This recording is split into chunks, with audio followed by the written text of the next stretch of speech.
Most High Christ bless everybody. All right, so let's go to Matthew 26. Matthew 26 and verse 6.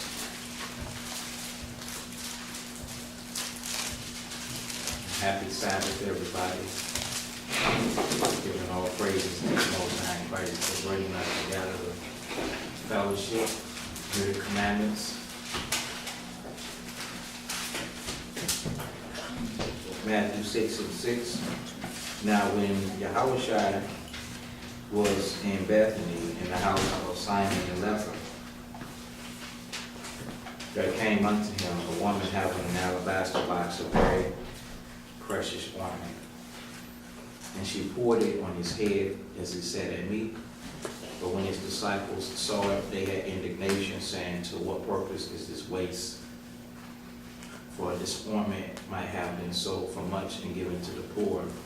When Christ understood it, he said unto them, why trouble ye the woman? For she hath wrought a good work upon me. For he hath before always with you, but me he hath not always. For in that she hath poured this ointment on my body, she did it for my burial. Verily I say unto you, whatsoever this gospel shall be preached in the whole world, there shall also that this woman have told, be told for a memorial of her. So Christ said truly, verily, okay? So remember, the Most High said that Christ is the beloved Son, and he's pleased with Christ. So for us to listen to Christ, and if Christ is telling us wherever the gospel is preached, then what should we do? We should tell this act of love and charity that this woman had did in anointing his body for his burial as a memorial. So all praises to the Most High Christ for that. At another time, we're going to really go into what some more things in the scriptures pertaining to this lady that anointed Christ's body, and why did Christ, for what I see according to the scriptures, why did Christ make this a memorial for this to be spoken upon her? So when you think about it, when Christ said, when you teach the scriptures, for they are they that testify of me, when you teach the scriptures, mention her. So every time the children of Israel is to teach the scriptures, they mention this as a memorial. So that's esteeming this woman highly, and it's a purpose for that. Okay, and we're gonna go into it not today, but in another class, because through the Spirit the Most High showed it, and it's a good thing. Okay, it is really a good thing that she had did. Okay, so right now let's go to Deuteronomy chapter 33.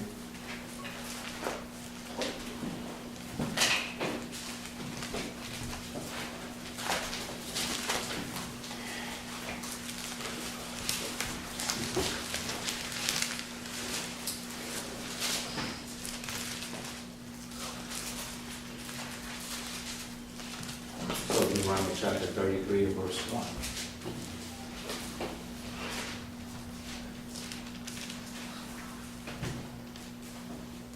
And this is the blessing wherewith Moses, the man of the Most High, blessed the children of Israel before his death. And he said, the Lord came from Sinai and rose up from Seir up unto them. He shined forth from Mount Paran, and he came with 10,000 of saints.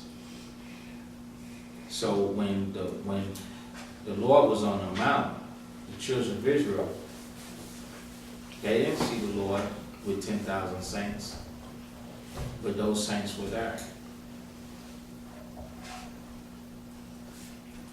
Okay, those saints were there. From his right hand went a fiery law, for them. So that's what we want to deal with. We want to deal with what came from the hand of the Lord, from the right hand of the Lord.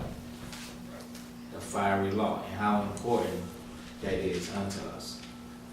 And how that makes us special, because the Most High had did this. He didn't do this to nobody else. He didn't send his right hand and 10,000 saints to nobody else. It says, yeah, he loved the people. So the Most High in Christ, man, the Most High loved our people. He loved the children of Israel. He loved our forefathers. It says, all his saints are in thy hand, and they sat down at thy feet. So when the Most High spoke to the children of Israel, it's like the spirit that ascended upon the children of Israel was a listening ear. It's like Israel, they loved the Most High in return. They heard the commandments. So I give you an example of it, because it happened someplace else with the Lord again.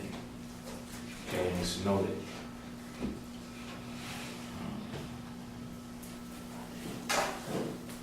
Let's get Matthew. No, I'm sorry, Luke. Let's get Luke 10.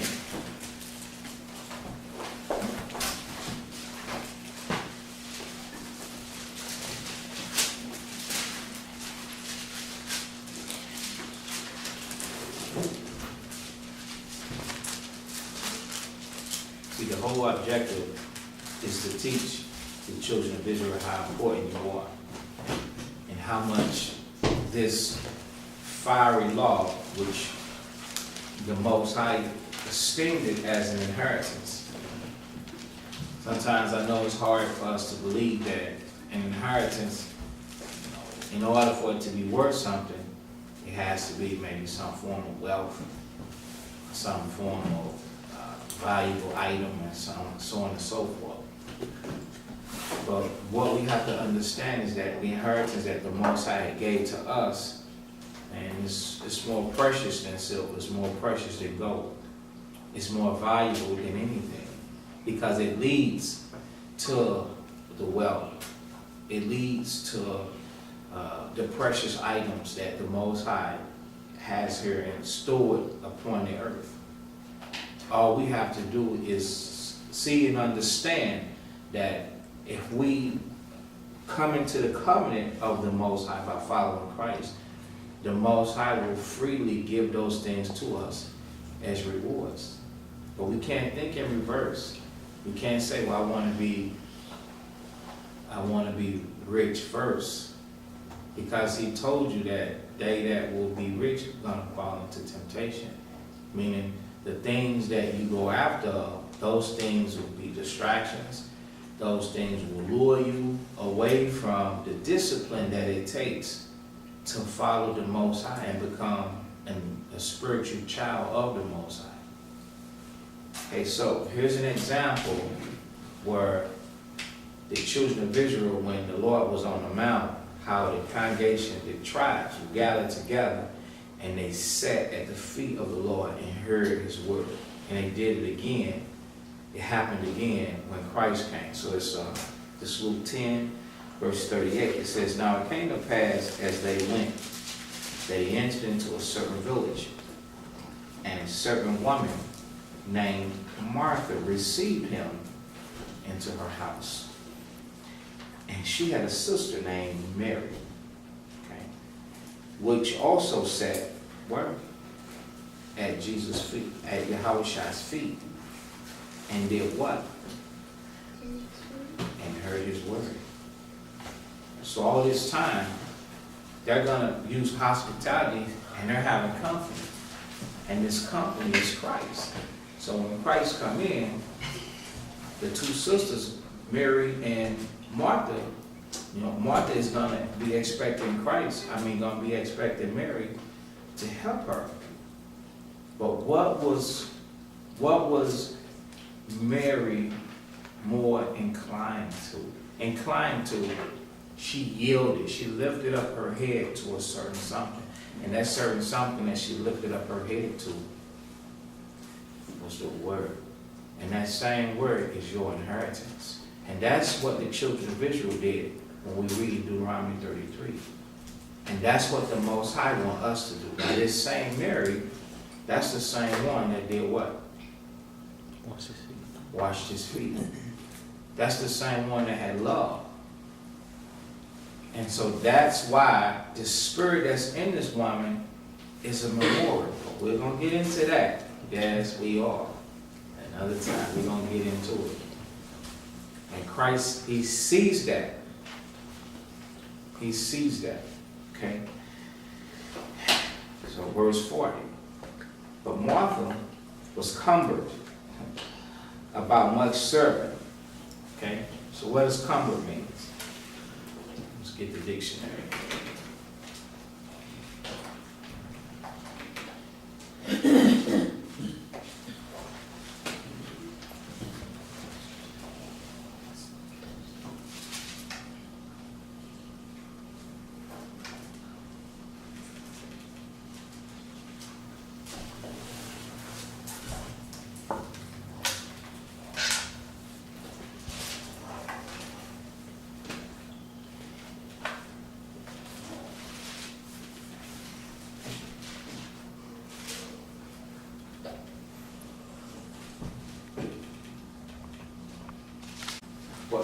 So it says, but Martha, the brother said, to hinder, okay? So, just like us all, when we have responsibilities and duties and chores and things that we might want to do, we'll be looking for assistance, we'll be looking for help. So she had a small problem. But Martha was cumbered about much serving and came to him and said, Lord, doest thou not care that my sister have left me to serve alone? Bid her, therefore, that she help me. And Christ answered and said unto her, Martha, Martha, thou art careful and troubled about many things. So he knew the spirit in Martha was, and some of us will get like that. You know, it's right here, so some of us, if we need somebody to help us with something, man, we feel trouble. We like, I can't go on unless Elijah come help me. One boy, I can't help unless Raya come help me. I can't do this. I don't want to do that. You want to make sure that the other person do their job. But he told her she was troubled too much, man, about those little things. But one thing is needful. So listen to what he's saying and listen carefully. But one thing is needful, and Mary hath chosen that good part, which shall not be taken away from her.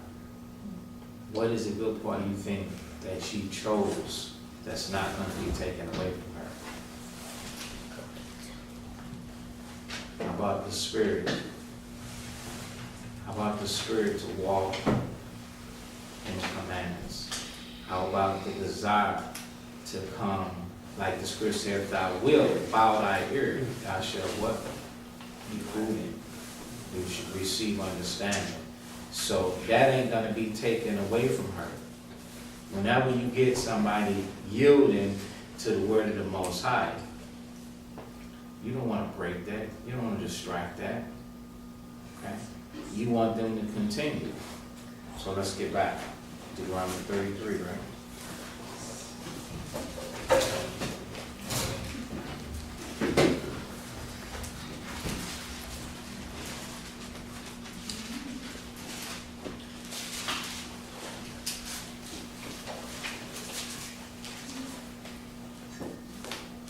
Deuteronomy 33, verse 3 again. It says, yeah, he loved the people. All his saints are in thy hand. And they sat down at thy feet.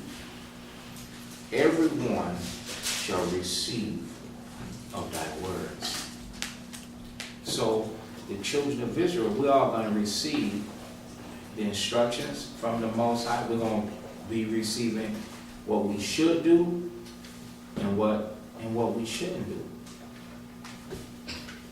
We're going to be receiving what's good for us and what's bad for us. We're going to be receiving the right way, and also we're going to receive what's wrong. The Holy Scriptures is the manual that goes with our people, the same as it went with our forefathers. It's the same thing that goes for us. So Moses commanded us a law, even the inheritance of the congregation of Jacob. So what's the inheritance? The law. The Most High gave us his commandments. We can't let the Most High down. We can't put things above the commandments of the Most High, above the laws. We're not above the law. We have to walk within the commandments. We have to be that example. Everything that the Most High intended for the children of Israel to do, that's what we have to do. Ecclesiastes 44.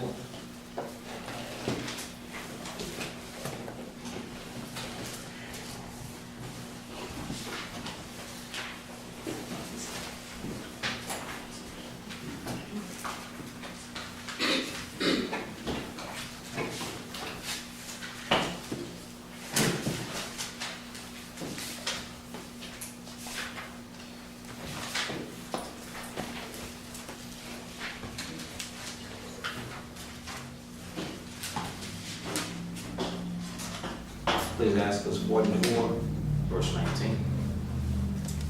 It says, Abraham was a great father of many people. So a lot of men that was righteous, Abraham was what? Their grandfather. He fathered out of his loins come forth a lot of strong men, a lot of righteous men, a lot of righteous women too. All of your forefathers that you named that loved the Most High, kept his commandments, followed the Most High. Your grandfather, great-great-grandfather, Abraham, says, in glory was there none like unto him. What do you think that glory was? Let's get rid of the money, man. The riches, get rid of that. Let's not talk about that. Because that's something that the Most High gives to them that love him. But the glory that was good, that he was famous for, is that his love for the Most High, his trust in the Most High, and the faith that he had in the Most High. We're supposed to be trying to do what? Man, mimic the faith that faithful Abraham had. We're supposed to be like that. And then for all the women that, want the example of faithful Abraham on a female figure, then you got his wife. Where the scriptures tell you that if you do well, then you are a daughter. So that has to tell you that Sarah was a woman that did well.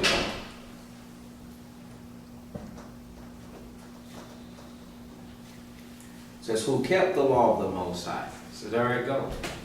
So they kept the law of the Most High, and they kept that inheritance that the Most High gave to them. No matter whether you got $1 or 1 penny or not a penny. Keep your inheritance. That's what the Most High gave to you.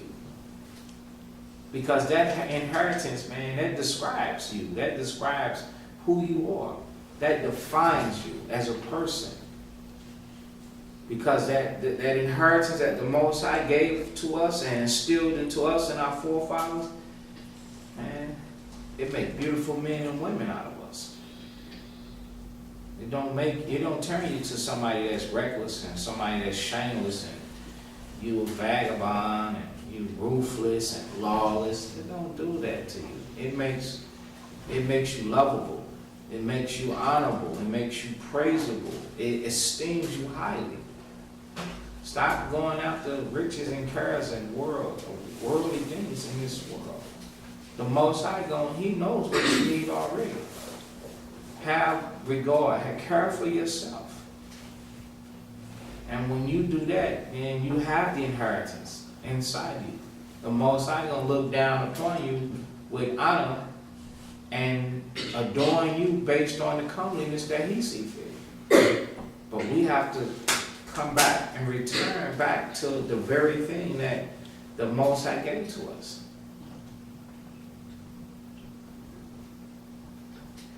Okay, so verse 20, Ecclesiasticus 44 and 20 says, who kept the law of the Most High and was in covenant with Him.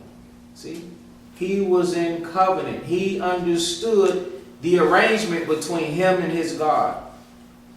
That's what we have to do. We have to remember the arrangement that we made with the Most High, that the Most High made with us. So when we say that we repent, and we say that we're sorry for sinning against the Most High, and we're going to keep the commandments of the Most High, you are in a covenant, you are in an agreement with the Most High. You are accepting your inheritance and say, I'll do this.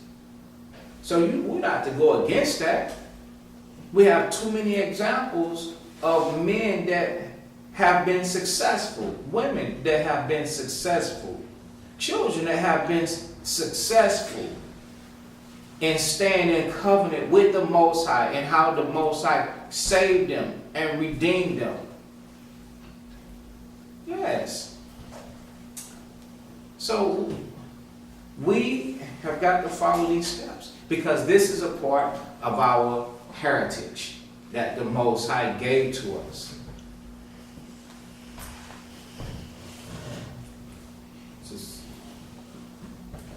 He established a covenant in His flesh,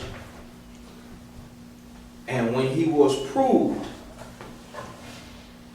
He was found faithful. See? So Abraham wasn't dead when the Most High made these arrangements with him that He would take care of him. Abraham was alive. So with us, we are alive in this flesh, and we have this arrangement. But see, here's another thing that's tricky, that we have to be mindful and we got to be careful of. It says, when He was proved, what do you think that means?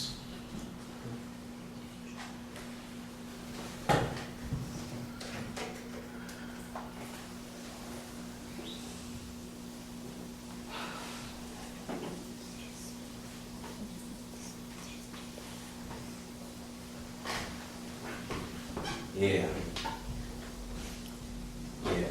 So when He was tested, when the Most High went back and put Him to the test to make sure that everything that He was listening to say, you sat at my feet, Abraham, and you listened to my words, Abraham, I'm going to see if you're going to apply what it is I've been teaching you, which is the laws, Abraham. I'm going to see if you're going to follow that. So He put him under hard tests. And Abraham was found what? Faithful. He remembered his arrangement. He remembered his covenant.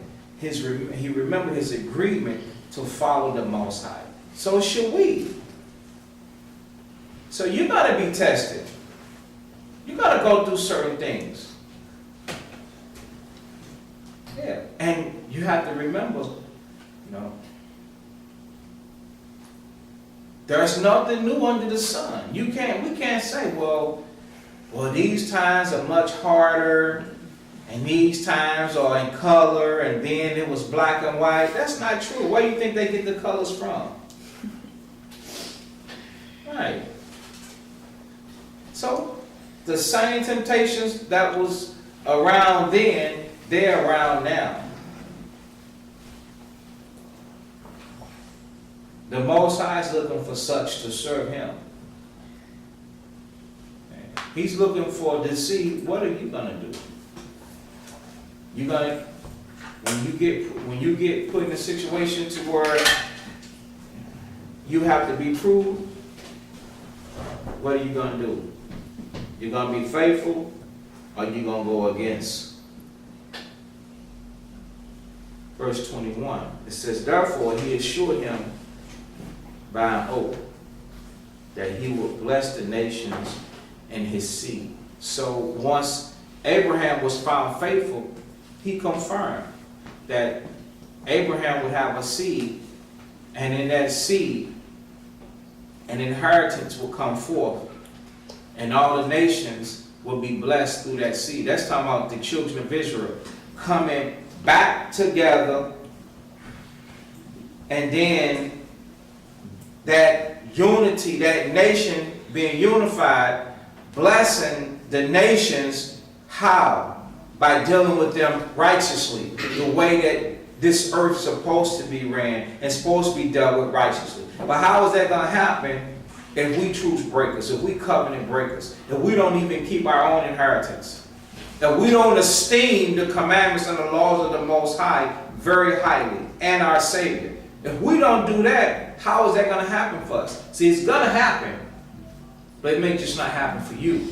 If you continue to be stubborn and rebellious, idolater, lying, fornicating, stealing, cross-dressing, effeminate, inordinate affections, affections that ain't even ordinary, you have them.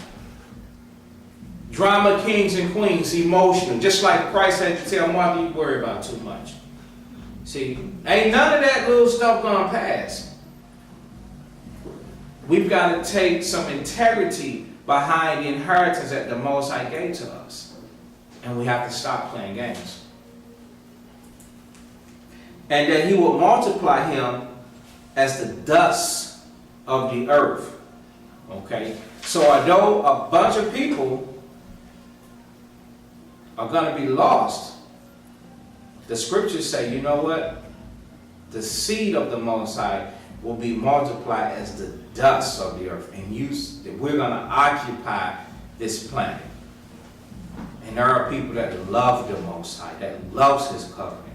Hallelujah, all praises to the Most High in Christ that he gave us his commandments so that we do not be out of order. And exalt his seed as the stars, meaning very highly. How do we exalt his seed, which is Christ? By acknowledging that we have to take this inheritance, which is the commandments, which is the laws that he has given to us, and put them as frontlets in front of our eyes. We let those things lead us and guide us. We can tell what's right and what's wrong by what? By his seed, by his commandments, by his laws, by the inheritance. Those things teach us what's right and what's wrong, what's false and what's true. And cause them to what? Inherit from sea to sea, from the river, and from the river unto the utmost part of the land. So everywhere in doing so, it's going to cause you to inherit. Go to Matthew 5.